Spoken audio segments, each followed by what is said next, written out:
அஸ்ஸலாமு அலைக்கும். Hello all, welcome to Rifai's diary.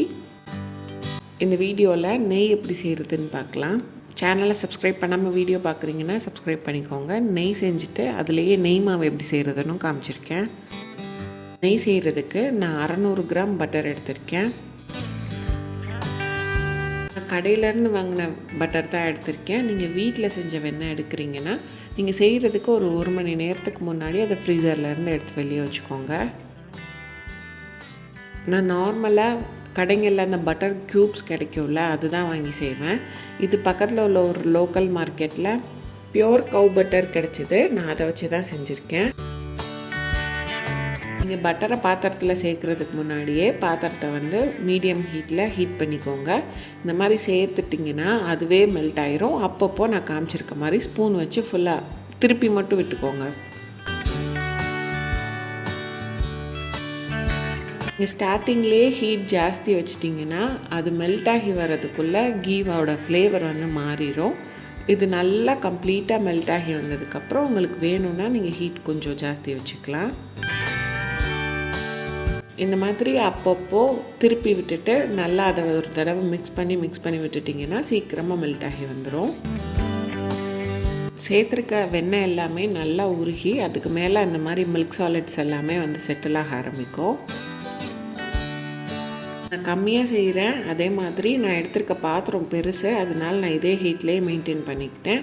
நீங்கள் ஜாஸ்தி குவான்டிட்டி செய்கிறீங்க, பாத்திரமும் அளவாக இருக்குது அப்படின்னா லோ ஹீட்டுக்கு மாற்றிக்கோங்க. நான் மீடியம் ஹீட்லேயே வச்சு செஞ்சுட்டேன். இந்த மாதிரி பொங்கி மில்க் சாலிட்ஸ் எல்லாமே மேலே இந்த மாதிரி கலெக்ட் ஆக ஆரம்பிக்கும். நீங்கள் கிண்டிகிட்டே இருக்கணும்னு அவசியம் இல்லை. அப்பப்போ கரண்டி வச்சு கிண்டி விட்டாலே போதும். நான் வீடியோ கட் பண்ணி சேர்த்துருக்கிறதுனால அடிக்கடி கிண்டுற மாதிரி இருக்கும். முதல்ல ஒரு தின் லேயராக தான் இந்த மில்க் சாலிட்ஸ் எல்லாமே வரும். இப்போ பார்த்தீங்கன்னா உங்களுக்கு தெரியும், இதெல்லாமே ஒரு திக் லேயராக மாறி இருக்கும். இப்போது ஒரு தடவை நல்லா மிக்ஸ் பண்ணி விட்டுக்கோங்க. இப்போ மேலே படிஞ்சிருக்க அந்த மில்க் சாலிட்ஸ் எல்லாமே கொஞ்சம் கொஞ்சமாக கலர் மாற ஆரம்பிக்கும்.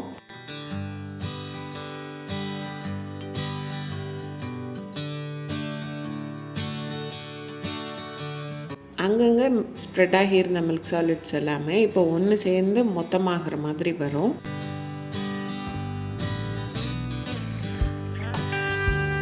இந்த மாதிரி வந்ததுக்கப்புறம் கரண்டி வச்சு நம்ம லைட்டாக மிக்ஸ் பண்ணி விட்டுட்டே இருந்தோம்னா எல்லாமே கொஞ்சம் கொஞ்சமாக கீழே போய் செட்டில் ஆக ஆரம்பிக்கும்.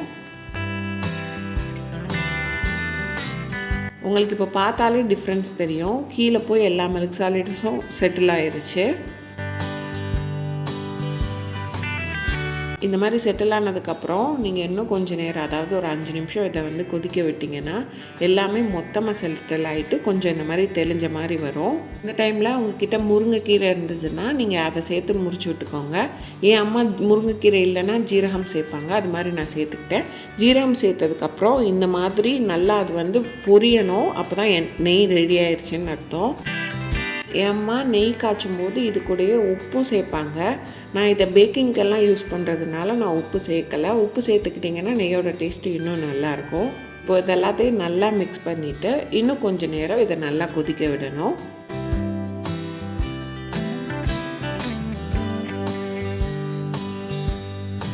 இப்போ நான் இதை கரண்டியில் எடுத்து காட்டுறேன். நீங்கள் கலர் பாருங்கள், இதுதான் கரெக்டான கலர். இப்போவே நீங்கள் எடுத்து வச்சிட்டிங்கன்னா நெய் கரெக்டாக வந்துடும். இன்னும் கொஞ்சம் நேரமாவது நீங்கள் கொதிக்க விட்டுட்டிங்க அப்படின்னா நெய்யோட மொத்த கலருமே மாறி ஒரு டார்க் கலராக வந்துடும். அப்போ நெய் டேஸ்ட் நல்லா இருக்காது. அடுப்பை ஆஃப் பண்ணிவிட்டு இதை தனியாக எடுத்து வச்சுட்டு ரொம்ப ஆறணும்னு இல்லை, கை பொறுக்கிற சூடு வர நல்லா ஆற விட்டு எடுத்துக்கணும். ஆறுற டைம்லையே நம்ம சேர்த்துருக்க ஜீரகம், அந்த மில்க் சாலிட்ஸ் எல்லாமே கீழே போய் கரெக்டாக செட்டில் ஆகிடும். இந்த மாதிரி ஜல்லடை இருந்தால் அது மேலே ஒரு துணி போட்டு ஃபில்டர் பண்ணிக்கோங்க. நான் இந்த மாதிரி டீ ஃபில்டர் பண்ணுற ஜல்லடை இருக்குல்ல, அதை வச்சு தான் ஃபில்டர் பண்ணி எடுத்தேன். இதில் ஃபில்டர் பண்ணணுன்னா நெய் நான் சொன்ன மாதிரி கை பொறுக்கிற சூடளவு ஆறி இருக்கணும். இப்போ நீங்கள் உங்களுக்கு என்ன பாட்டிலில் நெய் ஊற்றி வைக்கணுமோ அந்த மாதிரி எடுத்துக்கலாம். நான் ஒரு கிளாஸ் பாட்டிலும் ஒரு சில்வர் டப்பாவும் எடுத்திருக்கேன். நான் வச்சுருக்க கிளாஸ் பாட்டிலோட அந்த வாய் ரொம்ப சின்னதாக இருக்குது. அதனால நான் சில்வர் பாட்டிலே ஃபில்டர் பண்ணிவிட்டு அதிலேருந்து எடுத்து கிளாஸ் பாட்டிலுக்கு மாற்றிக்குவேன். ஃபில்டர் பண்ணும்போது நான் காட்டுறேன், ரொம்ப அதிகமாகலாம் கப்பி வராது. நம்ம ரெடி பண்ணும்போதே மில்க் சாலிட்ஸ் எல்லாம் கீழே போனதுனால ஃபில்டர் பண்ணும்போது அந்த ஜல்லடையில் வராது. நான் வீடியோ எண்டிங்கில் ஒரு நாளுக்கு அப்புறம் நெய் எப்படி செட் ஆகிருக்குன்னு காமிச்சிருக்கேன். இந்த மாதிரி ஃபில்டர் பண்ணி எடுத்துகிட்டு நான் எடுத்து வச்சுருக்க கிளாஸ் பாட்டிலுக்கு இதை ஃபுல்லாக மாற்றிக்கிட்டேன். இந்த நெய்யோட டேஸ்ட் நார்மலாக எப்போவும் வாங்கி செய்கிற அந்த பட்டர் க்யூப்ஸோட டேஸ்ட் மாதிரியே இருக்குமோன்னு நினச்சேன். டேஸ்ட் வீட்லேயே ஆடை எடுத்து அதுலேருந்து வெண்ணெய் எடுத்து செய்வோம்ல, அந்த நெய் மாதிரியே இருந்துச்சு. ஃபில்டர் பண்ணும்போது ரொம்ப கவனமாக இருக்கணும். கொஞ்சம் சூடாக இருந்தாலும் ரொம்ப பயங்கரமாக சுட்டுரும். அதனால் ரொம்ப கவனமாக ஃபில்டர் பண்ணிக்கோங்க. நான் ஆல்ரெடி சொன்ன மாதிரி மில்க் சாலிட்ஸ் எல்லாமே இந்த மாதிரி கலெக்ட் ஆகும். இதெல்லாத்தையும் ஜல்லடையில் வச்சு ஒரு கரண்டி வச்சு இந்த மாதிரி அழுத்தி விட்டிங்கன்னா அதில் உள்ள எக்ஸஸான நெய் எல்லாமே விழுந்துடும்.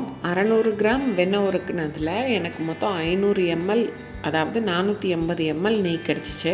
நம்ம நெய் காய்ச்சினோம்ல, அந்த பாத்திரத்தில் நான் ஃபில்டர் பண்ணினதுலேருந்து கொஞ்சமாக நெய் விட்டுட்டு அந்த கப்பிலேருந்து கொஞ்சமாக சேர்த்துக்கிட்டேன். இது கூடயே 1/2 கப் அரிசி மாவு. நீங்கள் நெய் காய்ச்சும் போது உப்பு சேர்த்திங்கன்னா இந்த மாதிரி கொஞ்சமாக உப்பு சேர்க்க வேண்டாம்.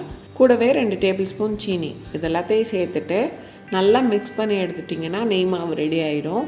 நான் ஆல்ரெடி இந்த நெய் மாவுக்கு ஒரு ஷார்ட்ஸ் போட்டிருக்கேன். வீட்டில் நெய் காய்ச்சும் போதெல்லாம் அம்மா இதை செஞ்சு கொடுத்துருவாங்க, ரொம்ப டேஸ்ட்டாக இருக்கும். நான் ஆல்ரெடி ஷார்ட்ஸில் சொன்ன மாதிரி தான், ஃப்ரீக்வெண்ட்டாக சாப்பிடாதீங்க, எப்போயாவது சாப்பிட்டிங்கன்னா ரொம்ப டேஸ்ட்டாக இருக்கும். இதை ஒரு பவுலில் போட்டுட்டு ஈவினிங் சாப்பிட்லாம், இல்லை எப்போ நெய் உருக்குறீங்களோ அப்போ சாப்பிட்டுக்கலாம், நைட்டில் சாப்பிட வேண்டாம். நான் ஒரு நாள் கழித்து நம்ம உருக்குற நெய் எப்படி செட்டில் ஆகிருக்கு அப்படின்னு சொல்லி காமிச்சிருக்கேன்.